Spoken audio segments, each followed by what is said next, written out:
Dès l'aube du cinéma, les caméras tentèrent de saisir le monde dans sa diversité. Ces images donnaient à découvrir d'autres hommes, dans un ailleurs lointain, qui vit ici ses derniers instants.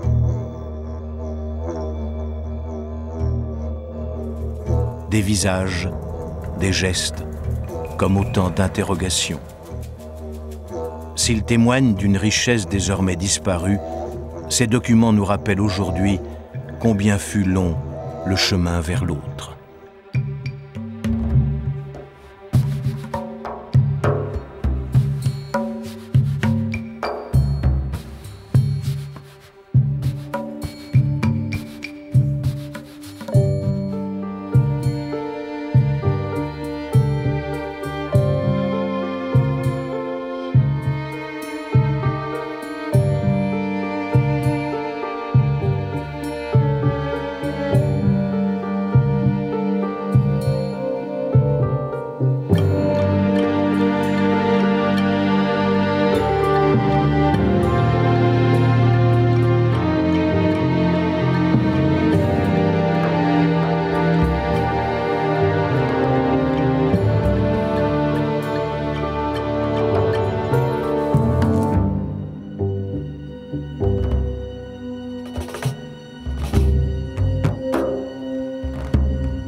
Le contact avec l'Occident précipita la disparition de la plupart des sociétés indigènes. Leur imaginaire a survécu et s'expose désormais dans les plus grands musées. Dans l'héritage complexe de ces peuples, nous sentons bien aujourd'hui que se joue quelque chose d'essentiel. Un rapport au monde différent du nôtre, que notre aveuglement empêcha longtemps de percevoir.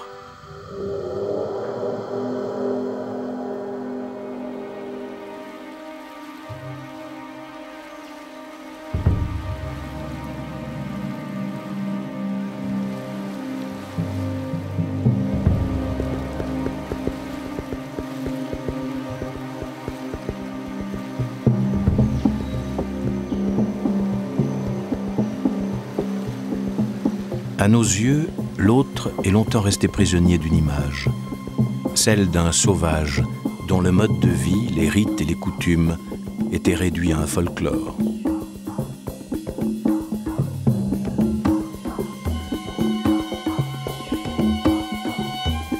Devant les fétiches, totems et masques de cérémonie, les Occidentaux éprouvaient une fascination mêlée d'effroi. L'autre était un païen, un idolâtre, et ses sculptures grotesques démontraient sa pensée primitive. Ces peuples étaient sans culture, sans écriture, sans histoire.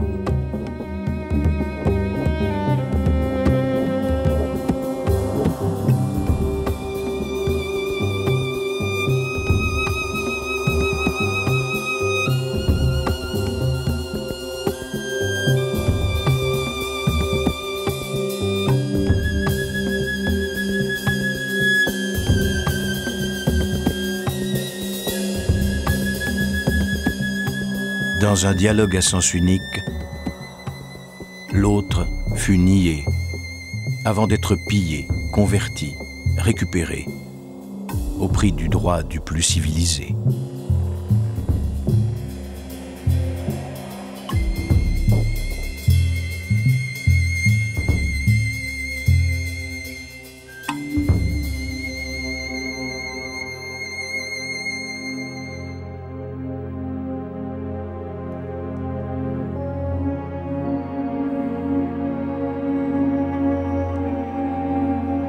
Les rites et les cérémonies que nous avons si souvent condamnés sont autant d'occasions de mettre en scène le mystère du vivant. Il semble redonner au monde sa véritable dimension, lui reconnaissant sa part d'invisible, sa magie.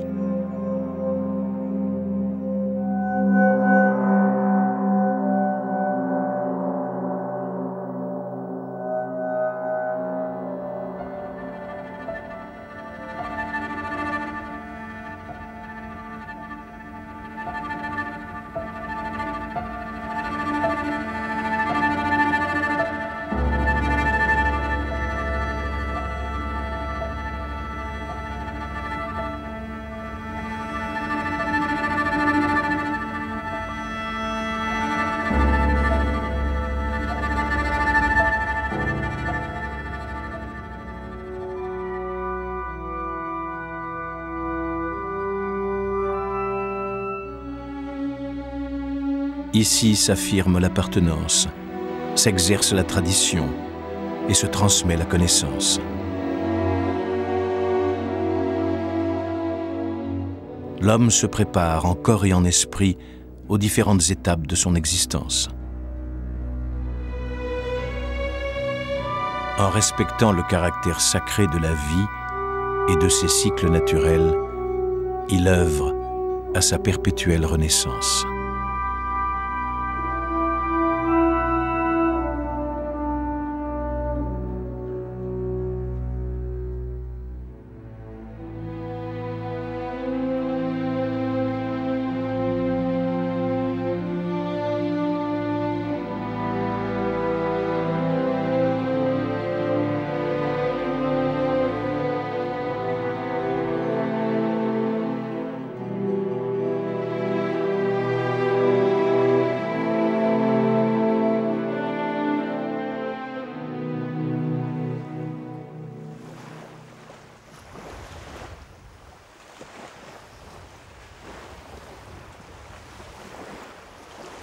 Pour les peuples premiers, l'artiste est le dépositaire d'une histoire millénaire qui lie intimement chaque communauté à l'espace qui l'entoure.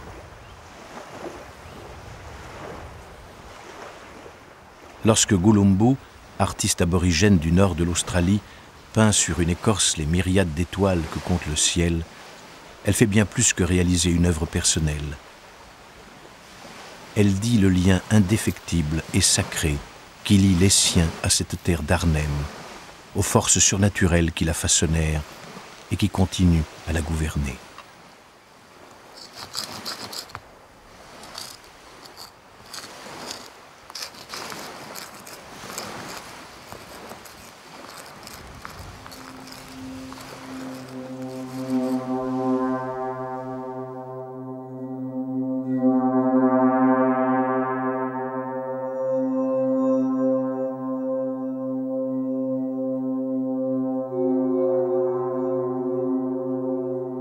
La pensée animiste ne dissocie jamais l'homme d'un univers tout-puissant.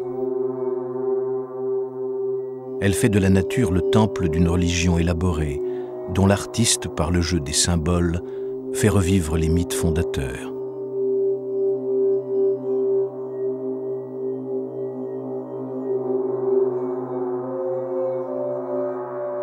En exerçant son art, ce dernier matérialise une foi ancestrale et construit un pont entre passé et présent.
Alors qu'une accélération de l'histoire vient faire vaciller nos certitudes, il nous faut peut-être retrouver avec humilité notre place dans un monde que nous échouons à dominer.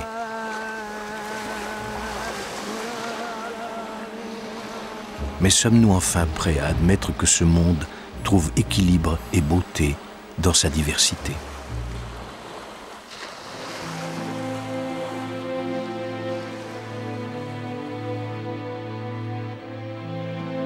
C'est au XVe siècle que s'inaugure pour l'Europe la conquête de nouveaux continents. La découverte de l'Amérique par Christophe Colomb précipite les conquistadors sur les rivages caraïbes. Les civilisations taïnos, mayas et aztèques ne pèsent guère devant le grand mirage de l'or. Combattues, réduites en esclavage, évangélisées de force par une monarchie catholique toute puissante, qui s'interrogent sur leur degré d'humanité. S'opposant au dominicain Las Casas dans une controverse restée célèbre, le théologien Juan Luis de Sepúlveda ne soutient-il pas « Les Indiens inférieurs à la nature humaine sont des esclaves nés, et il est légitime de leur faire la guerre puisqu'ils pratiquent des sacrifices humains. D'ailleurs, ont-ils seulement une âme ? »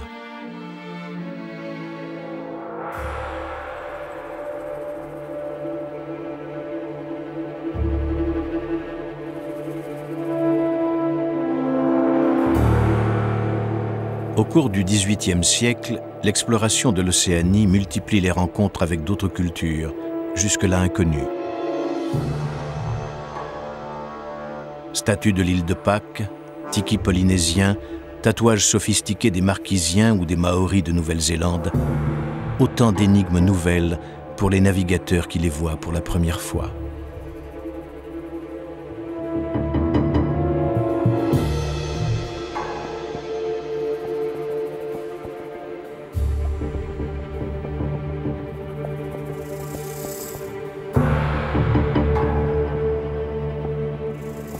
Les expéditions maritimes sont alors initiées par des sociétés savantes.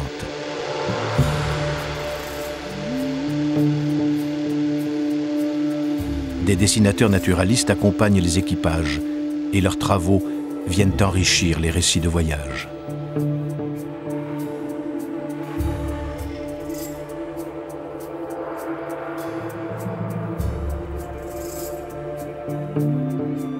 L'Europe se passionne pour ce nouveau continent.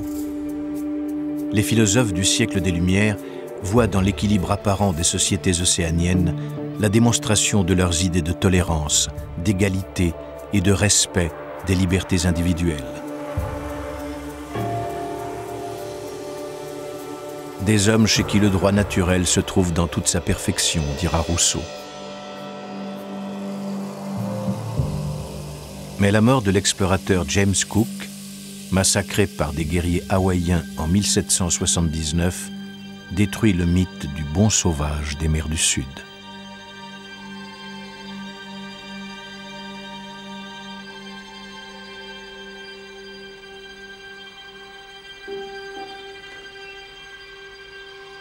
Le paradis polynésien s'est révélé un enfer, mais c'est la Mélanésie voisine qui constitue pour l'Occident la plus grande source d'effroi. Dans Océanie ou cinquième partie du monde, ouvrage de référence publié en 1836, on peut lire que celle-ci est habitée exclusivement par des Noirs fort laids, présentant les traits de la peur, de l'hypocrisie, de la plus révoltante férocité et même de l'anthropophagie. Mais c'est la publication de l'origine des espèces en 1859 qui enferme pour longtemps l'autre dans le rôle d'un primitif, portant en lui les traces visibles de son animalité. La théorie évolutionniste de Darwin, étendue à l'homme de manière aveugle, fait du sauvage un arriéré, un chaînon manquant, victime des préjugés racistes de son temps.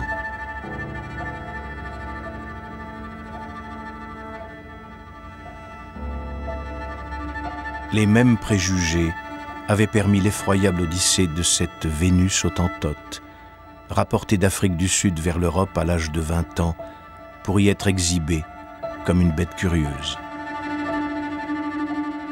Lorsque celle-ci décède 6 ans plus tard, son corps est disséqué à fin d'études scientifiques. L'anatomiste Georges Cuvier prétend alors expliquer, par la taille de l'appareil génital de la jeune femme, l'appétit sexuel dévorant des Africaines.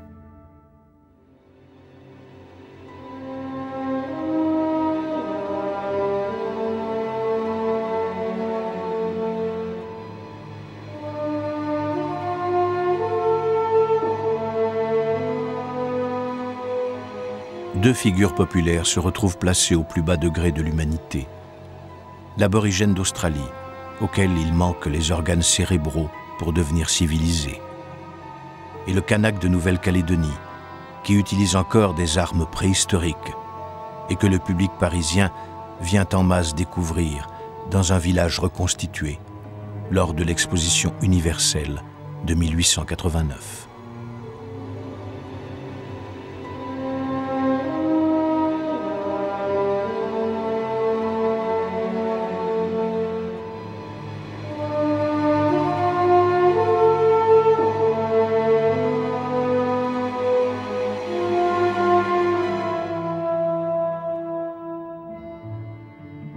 C'est l'âge d'or des grandes expositions, coloniales ou universelles.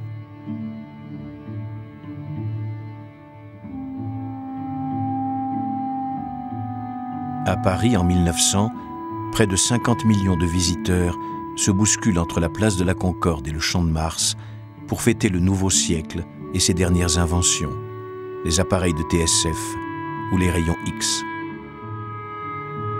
Ces grands-messes populaires célèbrent le génie scientifique occidental et les richesses de ces empires d'outre-mer.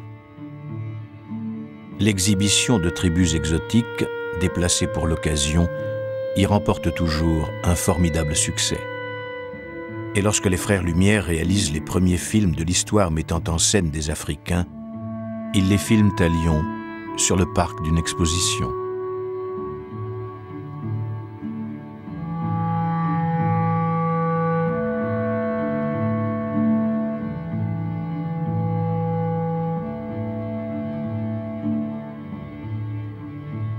Un autre réduit à un phénomène de foire, une attraction.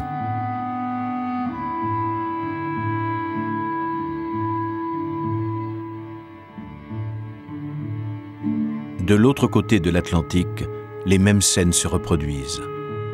À Chicago, Saint-Louis ou Buffalo dans l'État de New York, où près de 35 tribus africaines sont représentées. C'est dans ce contexte que les caméras d'Edison filment en 1901 des Esquimaux venus du Canada au milieu d'icebergs de carton-pâte, là encore pour la première fois.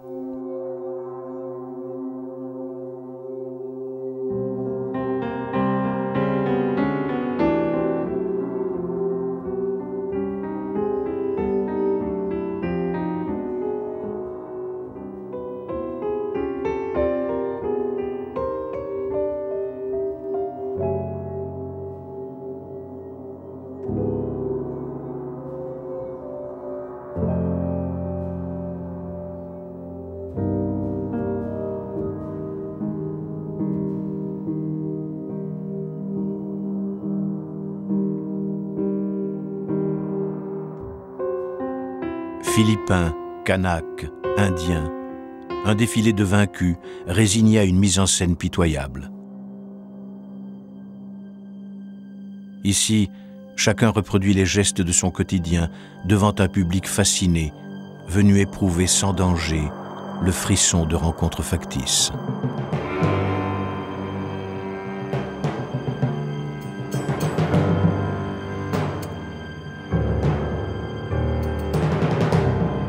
Geronimo, l'un des derniers symboles de la résistance à l'armée américaine, interdit de séjour sur sa terre natale, dédicace désormais des portraits de lui pour environ $2 par jour, sous la surveillance d'un garde.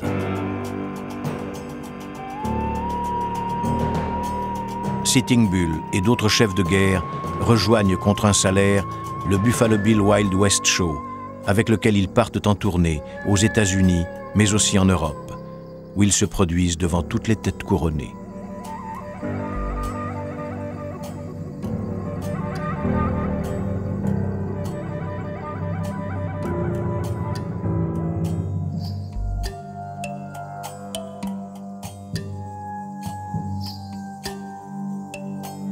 Les guerres indiennes à peine terminées, Sioux, Apaches et Cheyennes, devenus les spectres de leur gloire passée, posent docilement en studio, avec décors et accessoires.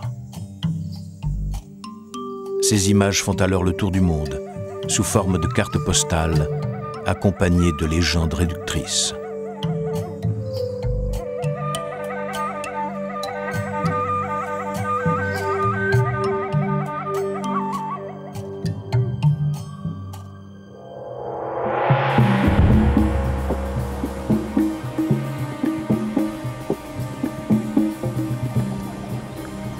Les Indiens vivent maintenant dans des réserves, les colons exploitant leurs terres pacifiées.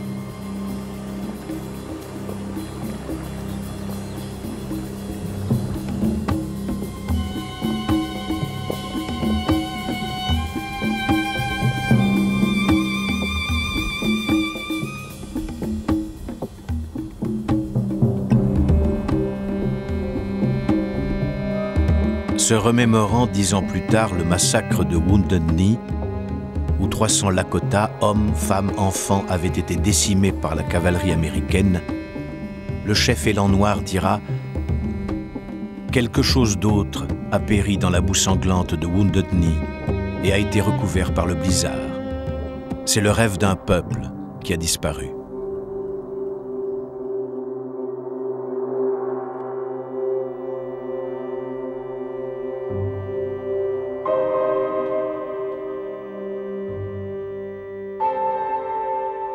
Panoplie d'armes indiennes, fétiches africains et pièces de vannerie océanienne ont rejoint les vitrines des musées de New York, Vienne, Paris, Londres, Bruxelles.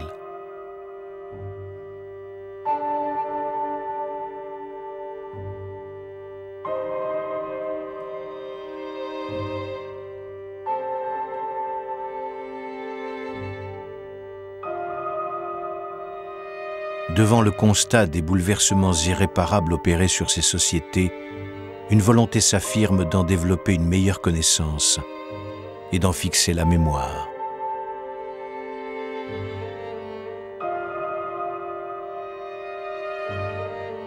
Les sociétés d'anthropologie se développent, entraînant dans leur sillage de multiples compétences. Ethnologues, aventuriers, cinéastes partent à la rencontre de l'autre pour en saisir la réalité dans son cadre de vie.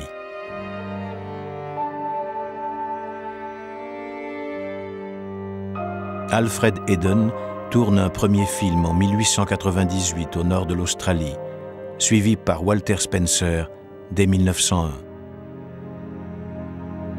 Et l'Autrichien Rudolf Pusch, pour le compte de l'Académie des sciences de Vienne, pose en 1907 sa caméra dans le désert africain. Il filme sans artifice les gestes élémentaires des Bushmen du Kalahari.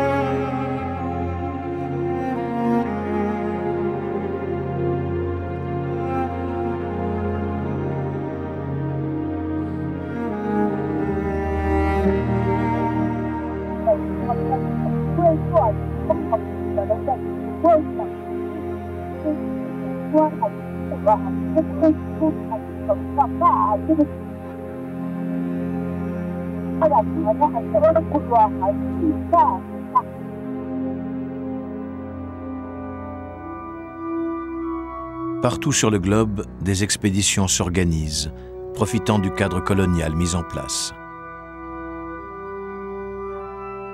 Une frénésie de tournage qui répondent, selon le banquier Albert Kahn, lequel finança nombre des premiers films, à la volonté de fixer une fois pour toutes des aspects, des pratiques et des modes de l'activité humaine dont la disparition fatale n'est plus qu'une question de temps.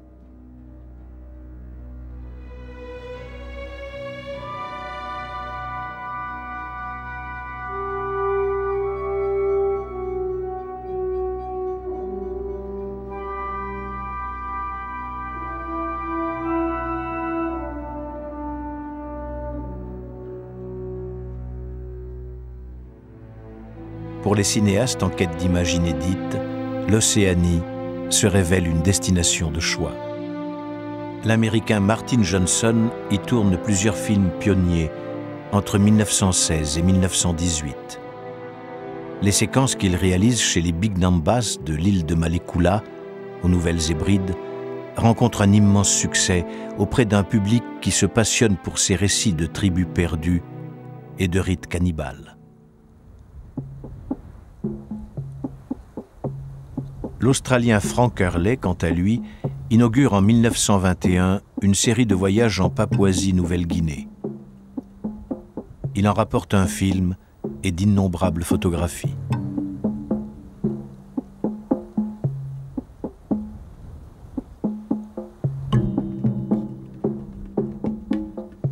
Un témoignage unique sur les populations papoues vivant le long des berges de la rivière Sepik. Leurs coutumes, leurs chants, l'architecture des villages, dont les monumentales maisons communes atteignent parfois 100 mètres de long.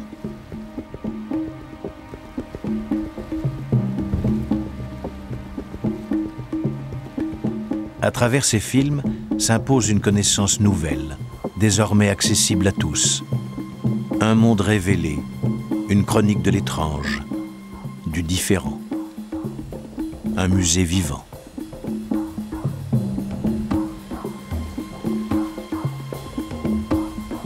Mais la plupart de ces films sont tournés par des aventuriers et non des scientifiques. Alors que leurs caméras enregistrent les derniers instants de société en sursis, la vision qu'ils en proposent reste marquée par la pensée coloniale de l'époque. Il s'agit pour eux de surprendre plus que de comprendre, dans une recherche d'un pittoresque exotique qui s'embarrasse peu de nuances.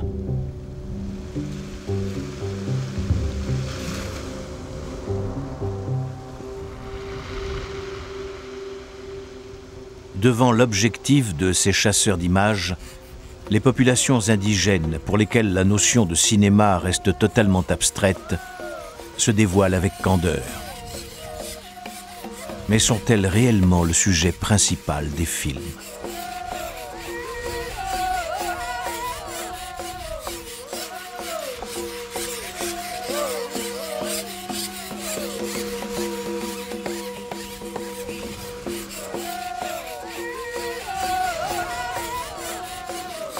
Ce qui prime ici, c'est l'aventure, avec pour figure centrale le cinéaste explorateur, héros de son propre film. Il est le symbole rassurant d'une civilisation en marche. Par ses qualités de courage et d'ingéniosité, il s'impose face à un univers hostile, au mépris du danger. Les circuits commerciaux dictent leurs propres lois.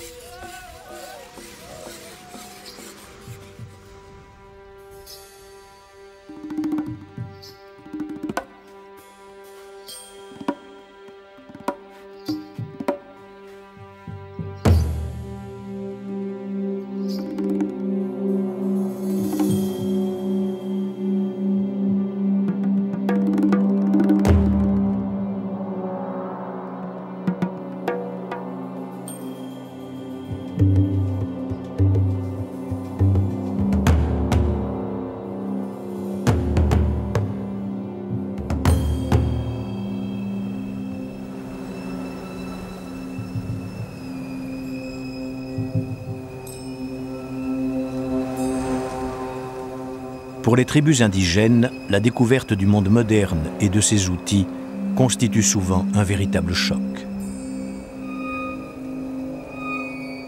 Le cinéaste Frank Hurley fera le récit de ces papous rassemblés autour de son avion, échangeant leurs interrogations devant cet étrange appareil venu à eux depuis le ciel.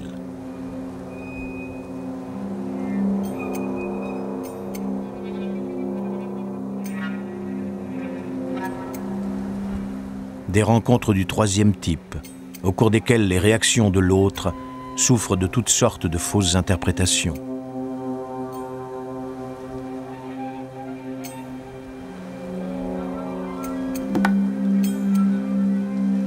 Une plongée dans l'inconnu, où les repères s'effacent.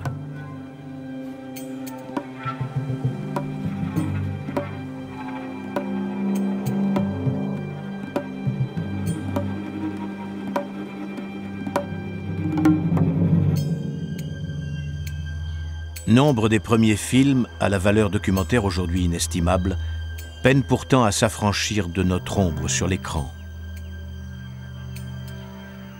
À l'instar des carnets illustrés des premiers voyageurs, il documente tout autant l'événement de la rencontre que les limites du regard porté. Un regard marqué en profondeur par les craintes et les préjugés.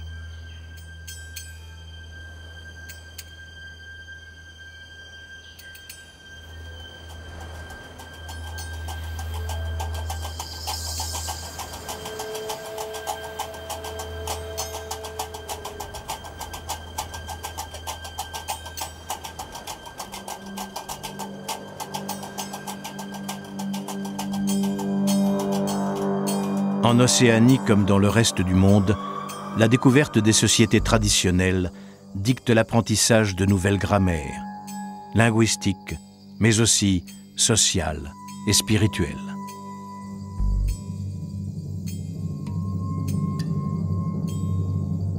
Progressivement, se reconstitue alors sous nos yeux le puzzle d'une humanité élargie.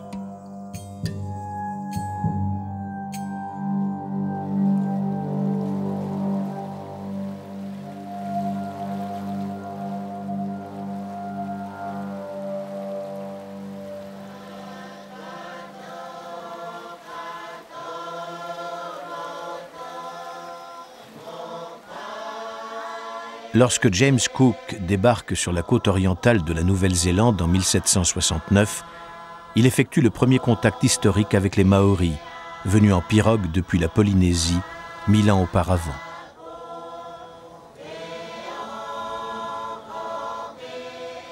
C'est une rencontre violente. Cook décrira dans ses carnets des êtres sanguinaires et cruels.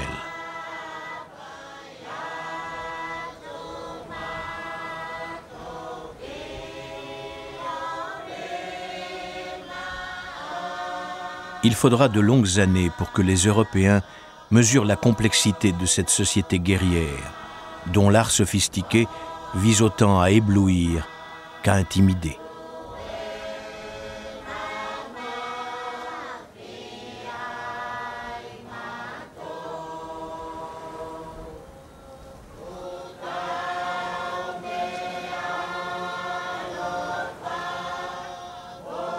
Chez les Maoris, les sculptures omniprésentes autour des villages comme sur les frontons des maisons perpétuent la force vive des ancêtres et rappellent la geste de leur victoire passée.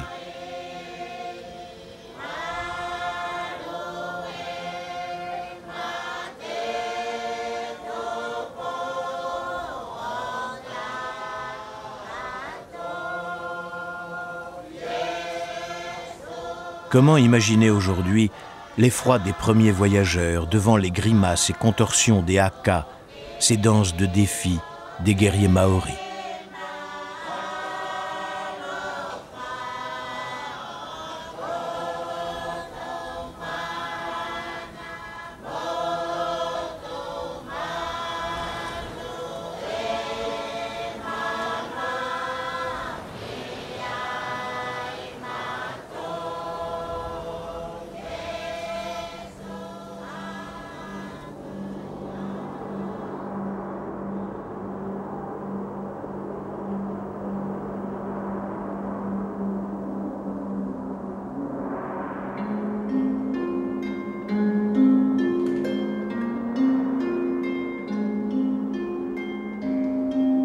Alaska, Sibérie, Groenland, Canada.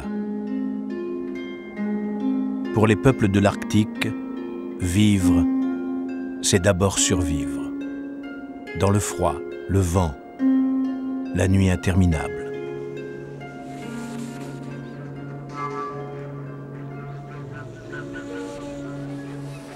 Un horizon glacé qui s'étend entre la Terre de Dieu et l'espace interstellaire, dira Robert Peary, premier explorateur à atteindre le pôle Nord le 6 avril 1909.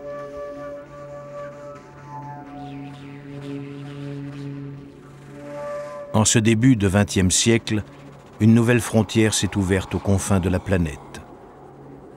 Et les kayaks viennent à la rencontre des explorateurs et des équipages de baleiniers.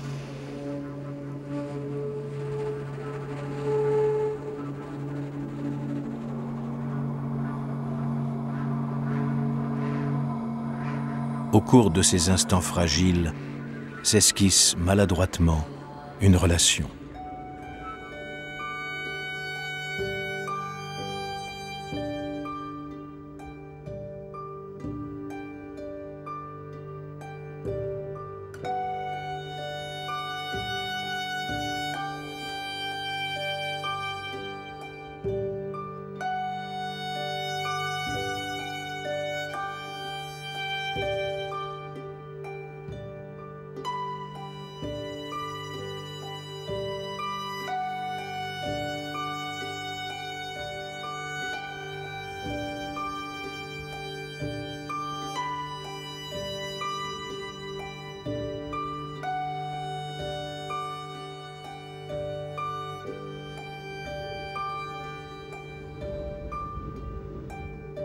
Pour les Esquimaux, le contact aboutit parfois à la tragédie.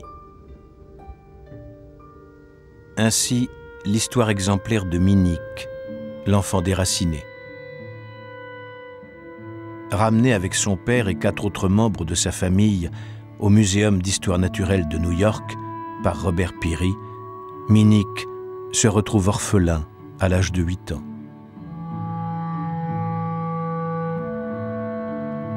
Adopté par Wallace, un administrateur du muséum, il grandit comme un petit Américain, loin des siens et de sa culture.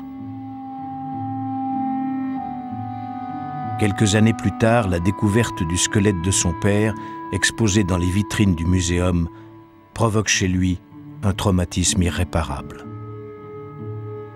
Revenu au Groenland, il lui faut tout réapprendre, sa langue et les moyens de survivre dans son propre environnement.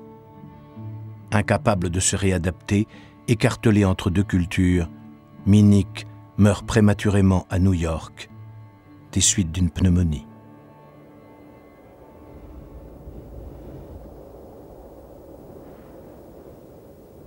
C'est avec le souci de restituer enfin cette culture dans ce qu'elle a d'essentiel que le cinéaste Robert Flaherty entreprend la réalisation de Nanook l'Esquimau.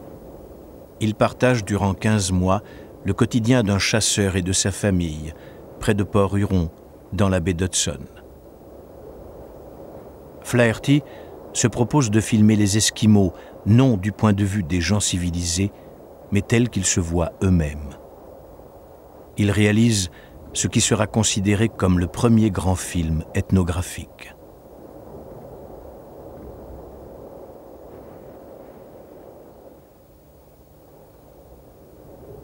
L'accueil du film à New York en 1922 est triomphal. Mais Nanook ne pourra partager ce succès. Il est mort de froid et de faim, égaré au cours d'une chasse dans ce désert de glace.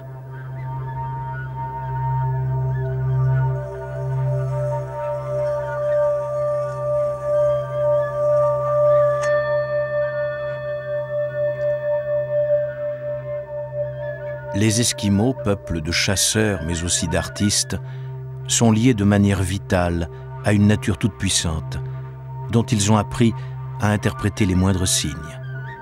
Cet environnement extrême a forgé leur imaginaire, leurs croyances. Et chaque geste mesuré vise à respecter l'équilibre fragile d'un monde gouverné par des forces invisibles.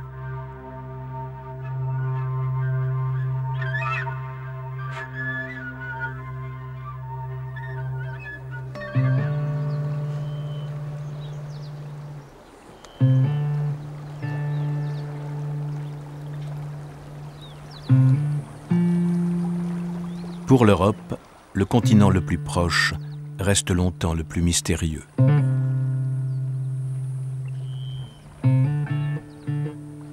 Lorsque la traite des esclaves s'interrompt enfin au XIXe siècle, l'Afrique noire demeure largement inexplorée.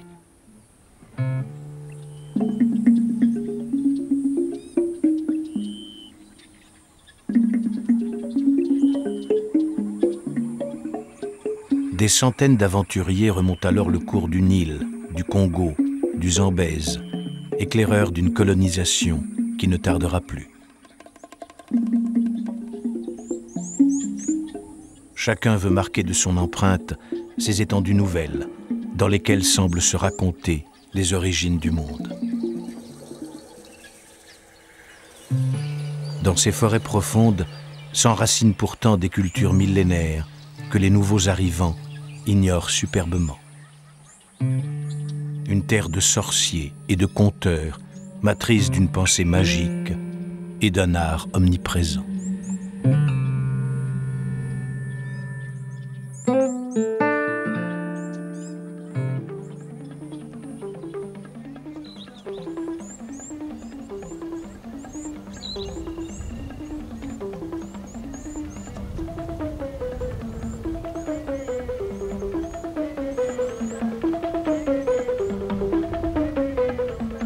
L'art domine toute l'Afrique comme l'expression même de son être. Ces mots de l'anthropologue allemand Leo Frobenius, qui parcourt l'Afrique de 1904 à 1915, s'opposent aux clichés persistants de l'époque. Une Afrique des ténèbres, primitive et sans passé. Frobenius est le premier à parler d'une civilisation africaine. Pour lui, l'art africain se manifeste dans les gestes autant que dans la plastique, dans le sens religieux comme dans les modes d'existence. Et partout se démontre la richesse de ses créations, dans les fables, sur les objets et même les corps.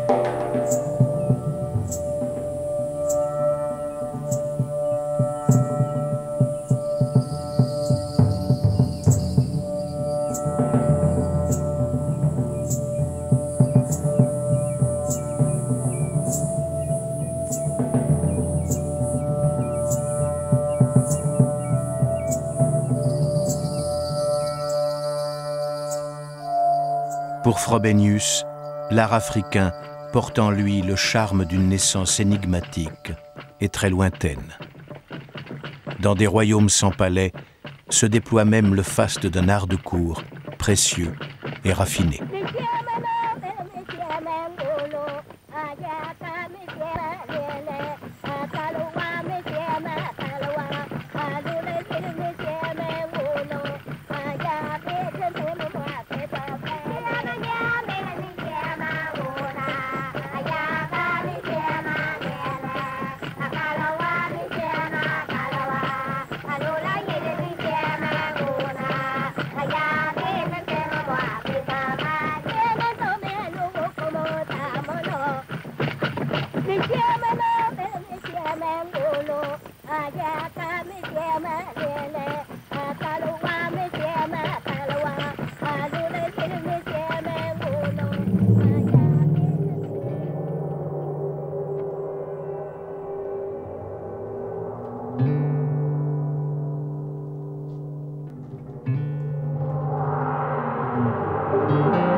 Les artistes africains occupent une place déterminante au sein de leur communauté. Soumises à l'approbation de leurs commanditaires, les œuvres répondent à des besoins précis. Ils réalisent les objets profanes du quotidien comme les objets sacrés destinés aux cérémonies.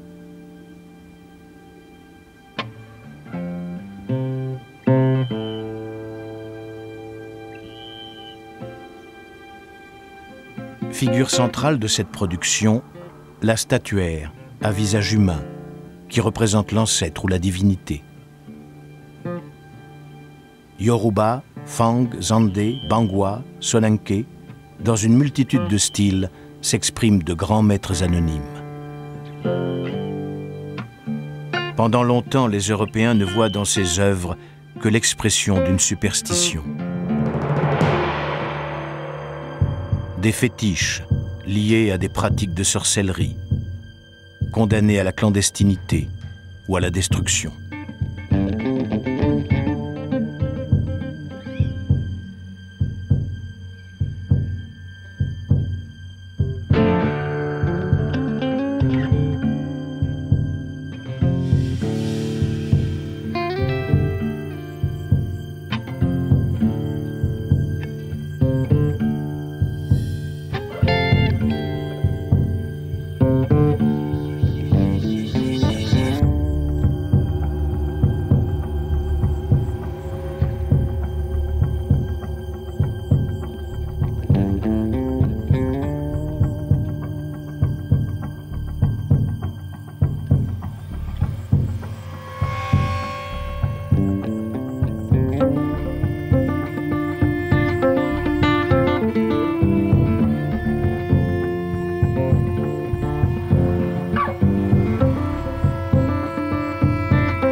C'est à partir des témoignages des missionnaires, des explorateurs et des administrateurs coloniaux que s'étaient construites les premières études anthropologiques.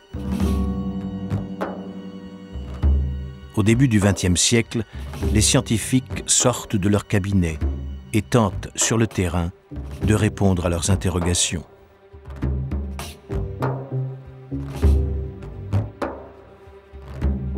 Ils entendent reconstituer l'histoire de ces sociétés orales avant qu'elles ne soient définitivement transformées par le contact, pour comprendre ce qui les fonde et autour de quoi s'est construite leur évolution.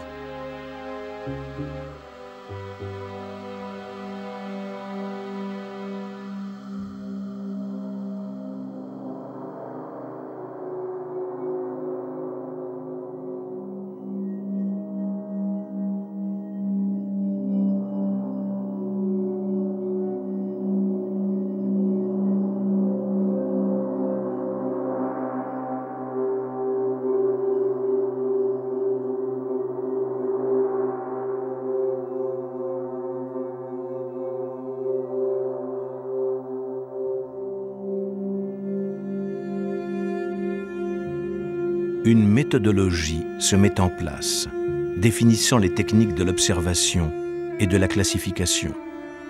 Un inventaire précis des caractéristiques physiques est réalisé de manière systématique. Les anthropologues multiplient les données sur la gestuelle, le langage, la structure des visages et des corps.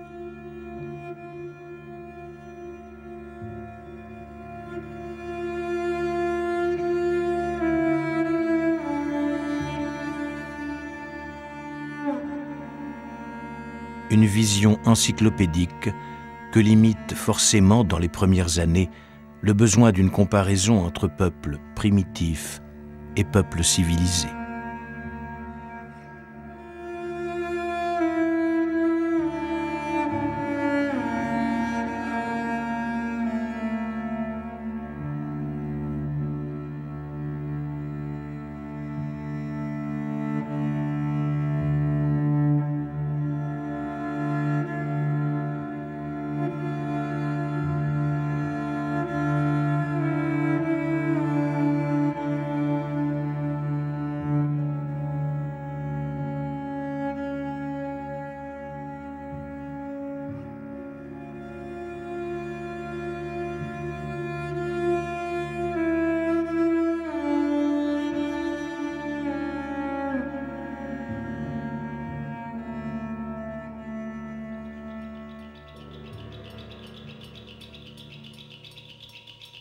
Franz Boas, anthropologue lié au Muséum d'histoire naturelle de New York, est un des grands pionniers des expéditions de terrain. D'un premier séjour en Sibérie et au Canada, entre 1897 et 1902, il rapporte 3000 clichés photographiques et 11 volumes à publier.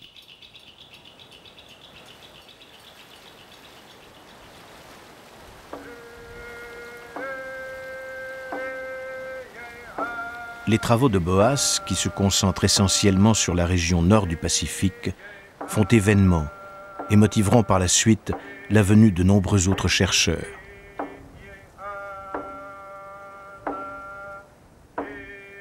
Nootka, Haida, Kwakiutl, les sociétés indiennes de la Colombie-Britannique et de l'Alaska, d'une grande richesse et diversité culturelle, se révèlent un sujet d'étude inépuisable pour les scientifiques.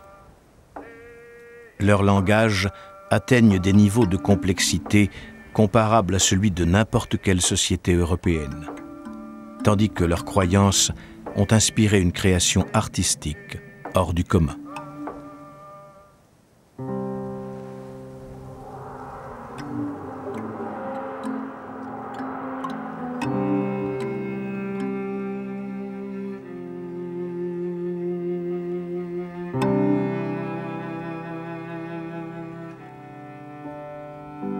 Les peuples de la côte nord-ouest ont été profondément affectés par le contact avec les Blancs.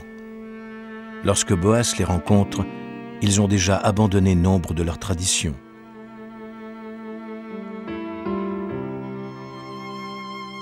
Mais partout, les totems témoignent encore de leur grandeur passée.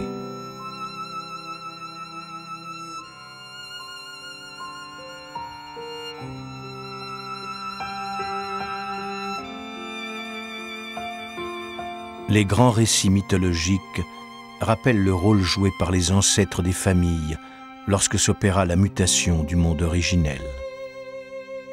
Comment ils descendirent du ciel sous la forme d'oiseaux, comment ils épousèrent des animaux, comment ils trouvèrent les grands sites de pêche ou les territoires de chasse.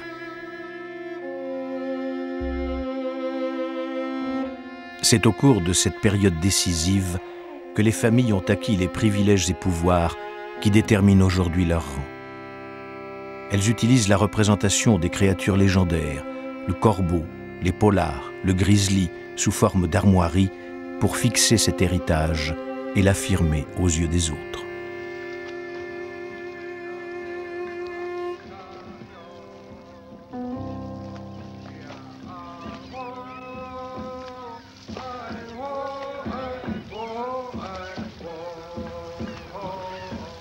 En 1914, le photographe cinéaste Edward Sheriff Curtis fixe sur la pellicule l'extraordinaire richesse des rites de la côte nord-ouest. Sur l'île de Vancouver, il tourne un film de fiction avec la complicité des Indiens Kwakiutl. Un document exceptionnel qui sera sonorisé 60 ans plus tard en enregistrant les chants de leurs descendants.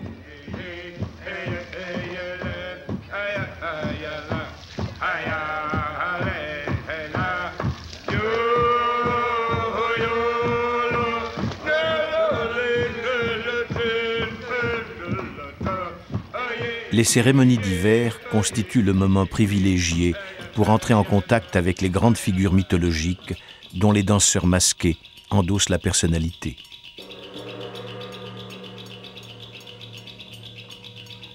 Pour Boas, la compréhension de ces sociétés passe par l'analyse scrupuleuse de leurs mythes. En 1895, à l'occasion d'une exposition au Smithsonian de Washington, il détaille les rites Amatsa de la société Kwakiutl. Il n'hésite pas à reproduire lui-même les gestes des danseurs, habités par la sauvagerie d'un esprit cannibale.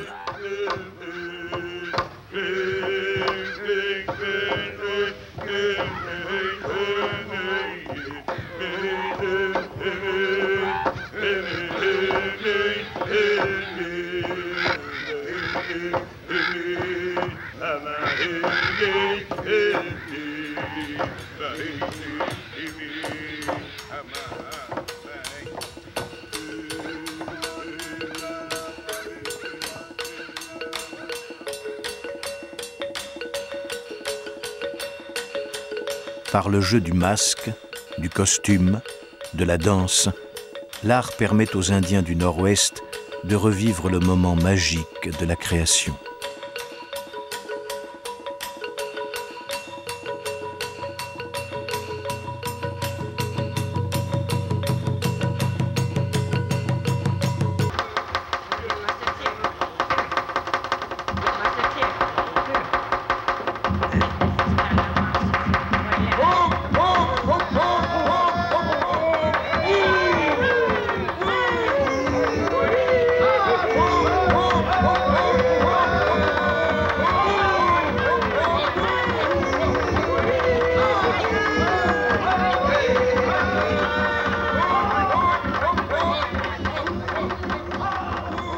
Un spécimen ethnographique n'acquiert une signification que replacée dans le contexte culturel qu'il a produit, souligne Franz Boas.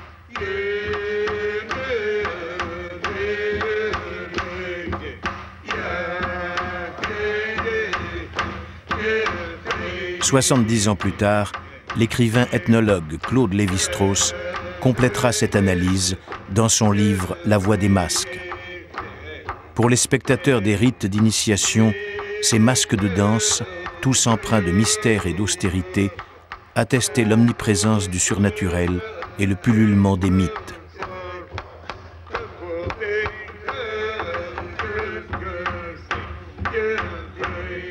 Même à présent, il nous faudrait faire effort pour reconnaître en eux le tronc mort et pour rester sourds à leur voix étouffée.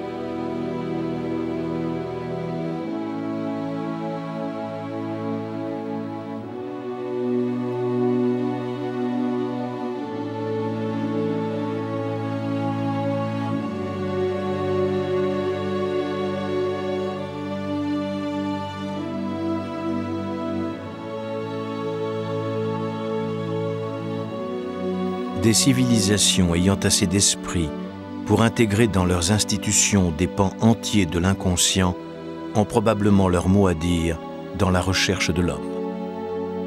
Ces mots de l'ethnologue français Marcel Griaule témoignent d'une évolution. À Paris en 1935, le musée d'ethnographie du Trocadéro ferme ses portes et le musée de l'homme lui succède 3 ans plus tard. Un manifeste hautement symbolique. L'un des grands musées ethnographiques mondiaux affiche ainsi sa volonté d'ouverture, avec la réorganisation des collections et le développement de nouvelles collaborations. Marcel Griaule, qui dirige de nombreuses missions scientifiques pour le musée, défend le principe d'une étude en profondeur des sociétés africaines.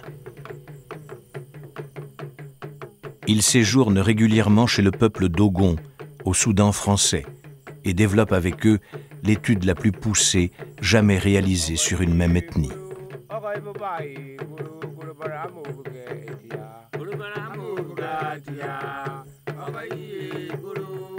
Avec le concours de nombreux collaborateurs, linguistes, musicologues, archéologues, il met en évidence l'exceptionnelle cohérence du système de pensée et de l'organisation sociale des Dogons.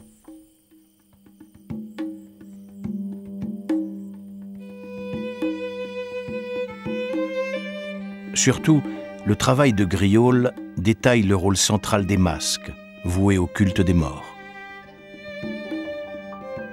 Il en dénombre près de 80 différents. Ces objets sacrés, conservés dans des cavernes à l'écart des regards sacrilèges, prennent leur dimension véritable lorsqu'ils sont exhibés sur la place publique pour les rites funéraires. L'occasion de chorégraphies spectaculaires dans lesquelles les danseurs tournoyants arborent fièrement l'uniforme anonyme des ancêtres.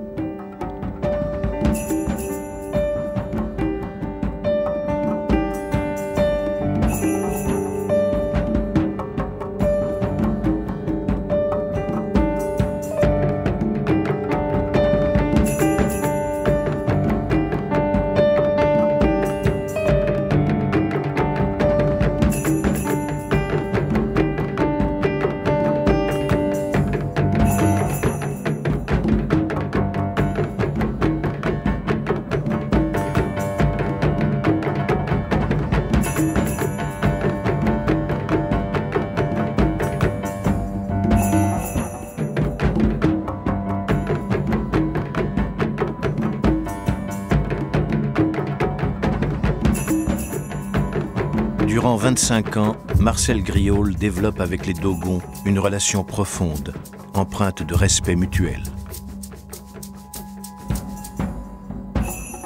À sa mort, ceux-ci organiseront spontanément des funérailles selon leurs coutumes. Pourtant, aux grandes heures de la colonisation, les avancées des sciences humaines ont peu d'écho auprès du grand public. La théâtralité des rites africains, océaniens ou indiens effraie. Sans les clés pour la comprendre, la religion de l'autre se réduit à une mise en scène macabre, faite de transe et de possession, qui autorise tous les fantasmes.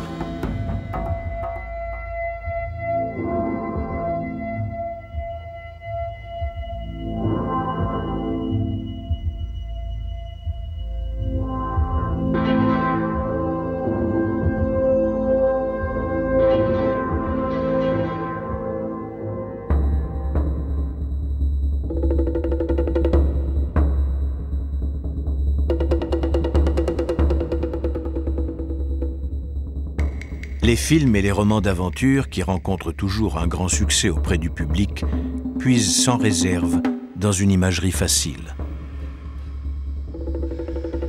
À travers eux, l'Occident joue à se faire peur et revit inlassablement la même fiction exotique avec son cortège de stéréotypes.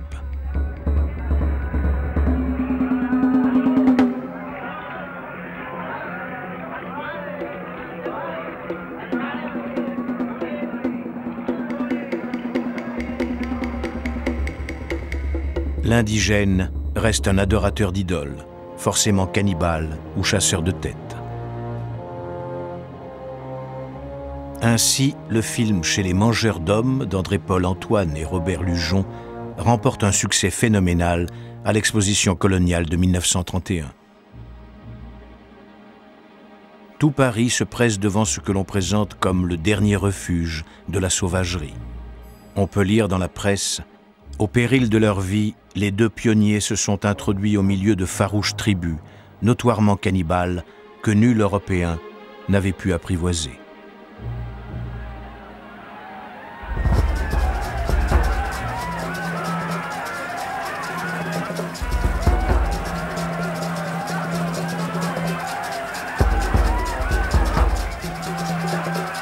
Les scènes présentées comme d'authentiques documents ethnographiques sont en fait des reconstitutions. Les figurants étaient payés 1 shilling par jour avec une dose de tabac, de gin ou de vin.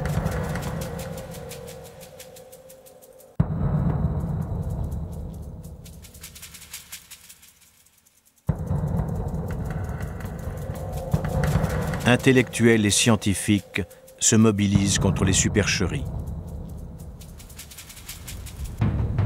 Ce manque de loyauté, ce goût du trucage sont si bien ancrés que même des réalisateurs de grande valeur ne peuvent s'empêcher de déformer la vérité, constate le cinéaste Jean Rouch.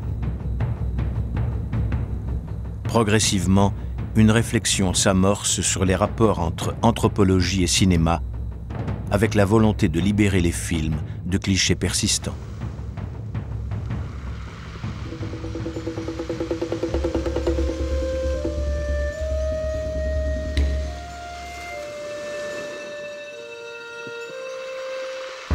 Face aux guerriers cannibales, la Belle des mers du Sud est l'autre figure essentielle de l'imaginaire occidental.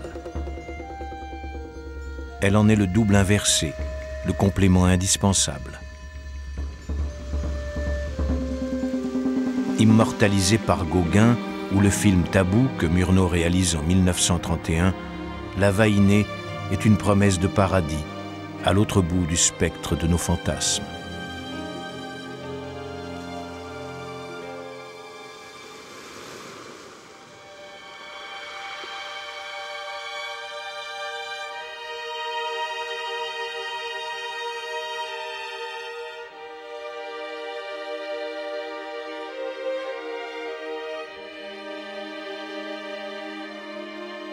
La reconnaissance de la valeur des productions artistiques d'Afrique ou d'Océanie marquera une évolution décisive du regard porté sur l'autre.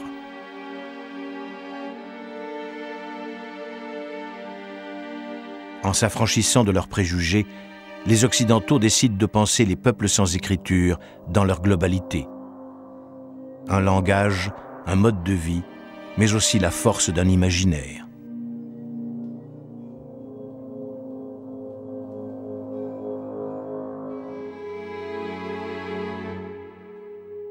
Mais à quel moment de l'histoire la beauté des œuvres a-t-elle commencé à pénétrer les consciences ?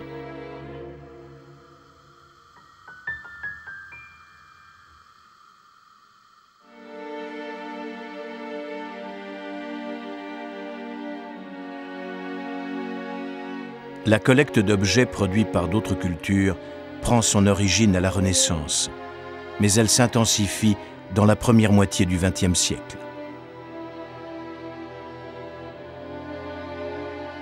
Les grandes missions ethnographiques rapportent alors des dizaines de milliers d'objets vers les grands musées.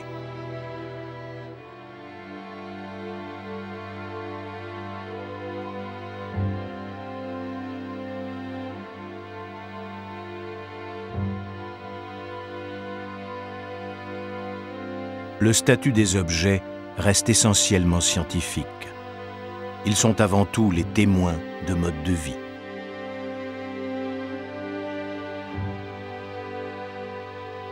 Leur intérêt muséal dépend de leur capacité à représenter des sociétés disparues ou en voie de le devenir et à mesurer leur degré d'évolution.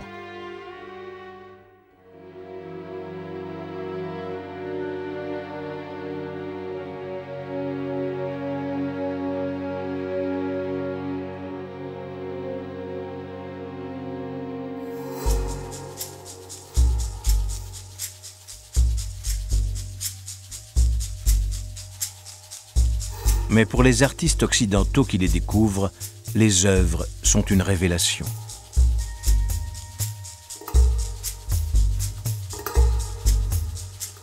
Reconnaissant le rôle déclencheur de l'art africain sur sa création, Pablo Picasso se souviendra. Mes plus grandes émotions artistiques, je les ai ressenties lorsque m'apparut soudain la sublime beauté des sculptures exécutées par les artistes anonymes de l'Afrique. Ces ouvrages d'un religieux passionné et rigoureusement logique sont ce que l'imagination humaine a produit de plus puissant et de plus beau.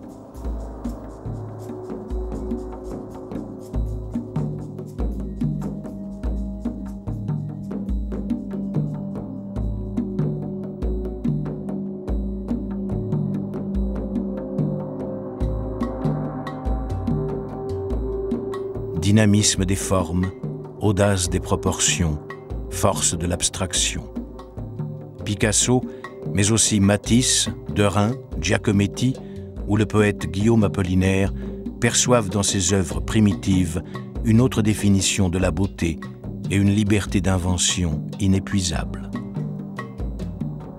Engagés dans l'aventure de l'art moderne, peintres et sculpteurs désirent se libérer du carcan formel occidental et se tournent alors, comme ils disent, vers le souffle vivifiant de la barbarie.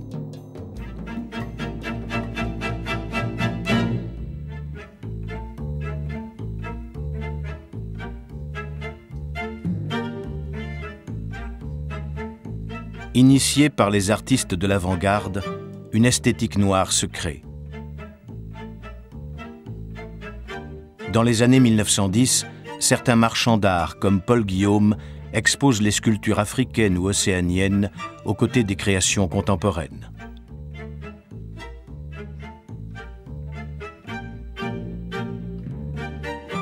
Un marché de collectionneurs se développe et les œuvres rejoignent les appartements privés à New York, Amsterdam ou Paris.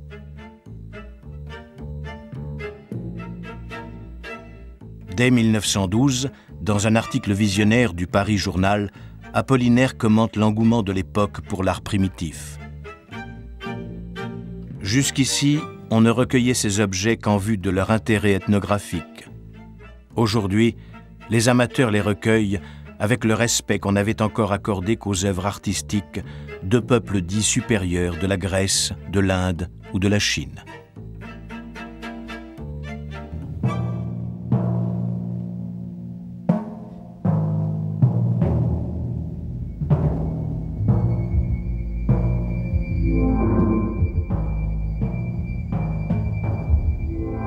Pour moi, ces masques n'étaient pas seulement des œuvres plastiques, déclarera Picasso. Ils étaient des objets magiques, les intercesseurs d'esprits inconnus et menaçants.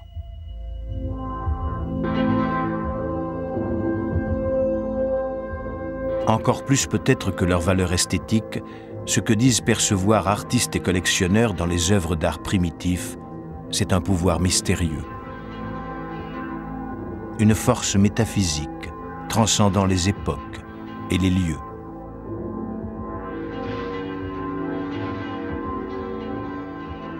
La proximité des œuvres semble éclairer une vérité essentielle, échappant à tout rationalisme.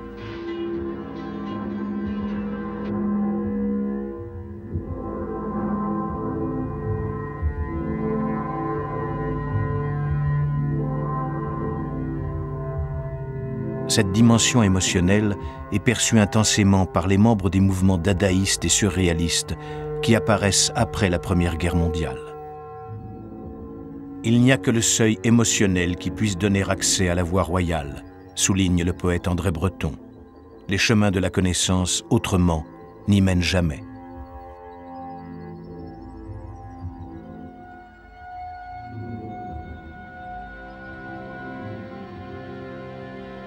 Pendant près d'un demi-siècle, André Breton acquiert de nombreux objets qui viennent s'entasser pêle-mêle sur le mur de son atelier, mêlés à des œuvres surréalistes. Sculptures océaniennes, poupées Kachina, masques inuits ou Navarro, statues de Nouvelle-Irlande. Son critère de sélection est essentiellement affectif. Pour le poète, les œuvres parlent d'elles-mêmes et lui communiquent leurs énergies. Critiquant l'odeur de deuil qui émane des musées, il développe avec les objets d'art tribal une relation intime.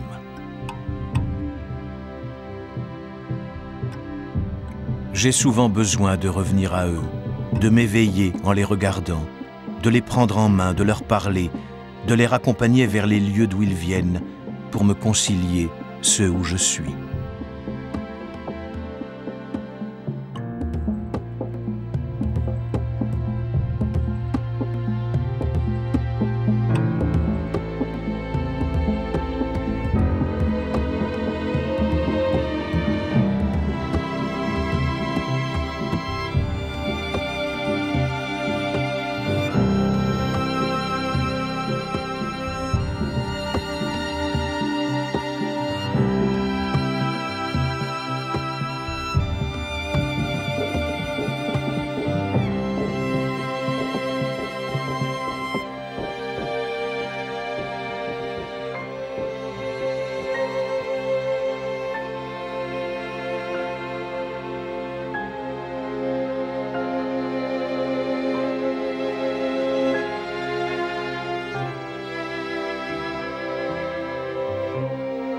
En s'ouvrant à la puissance des mythes et la magie de l'inconscient, le regard sur les peuples sans écriture évolue définitivement.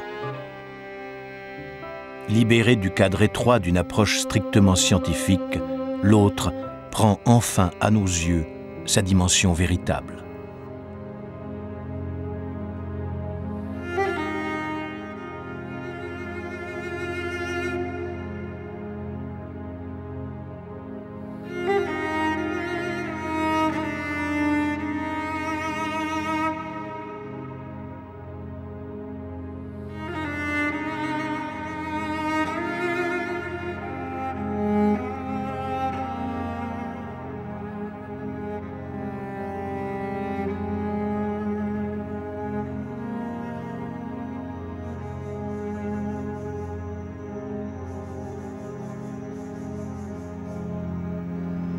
Mais n'est-il pas déjà trop tard? Alors que le monde finit d'être exploré, de quel espace disposent encore ces sociétés moribondes, bouleversées à jamais par le contact avec l'Occident? Triste tropique est le titre sans équivoque que choisit Claude Lévi-Strauss en 1955 pour le récit de son expérience avec les Indiens d'Amazonie, vécue près de 20 ans auparavant. Un ouvrage phare dans lequel l'anthropologue et philosophe français, tout en mettant en lumière les systèmes de pensée des Indiens, dresse le constat d'une réalité accablante.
Là-bas, dans un ailleurs lointain, vivraient encore d'autres hommes, à l'écart de notre civilisation. Pour l'Occident, le rêve d'un premier contact, vierge de tout historique, est tenace.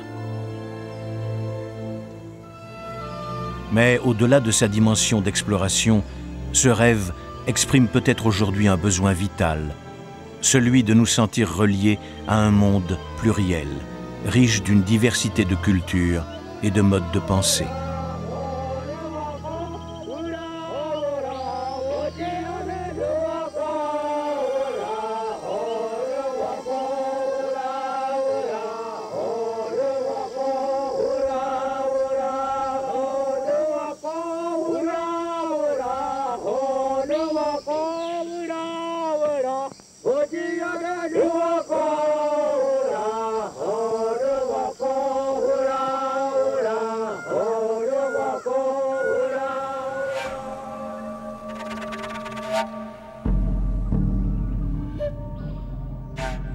La véritable contribution des cultures ne consiste pas dans la liste de leurs inventions particulières, rappelle Claude Lévi-Strauss.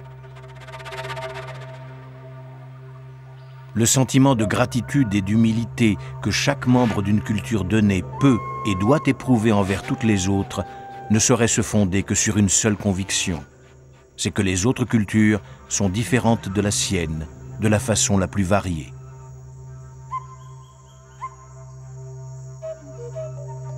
La civilisation mondiale ne saurait être autre chose que la coalition de cultures préservant chacune son originalité.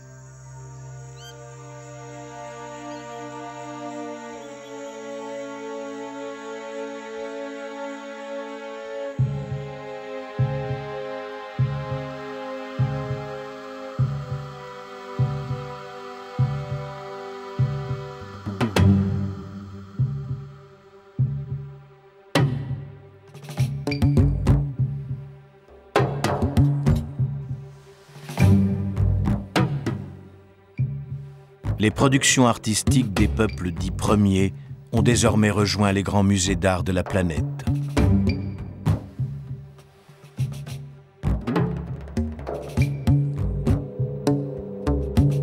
Cette reconnaissance officielle scelle l'alliance entre les œuvres de l'Occident et celles de ces autres hommes, trop longtemps appelés primitifs.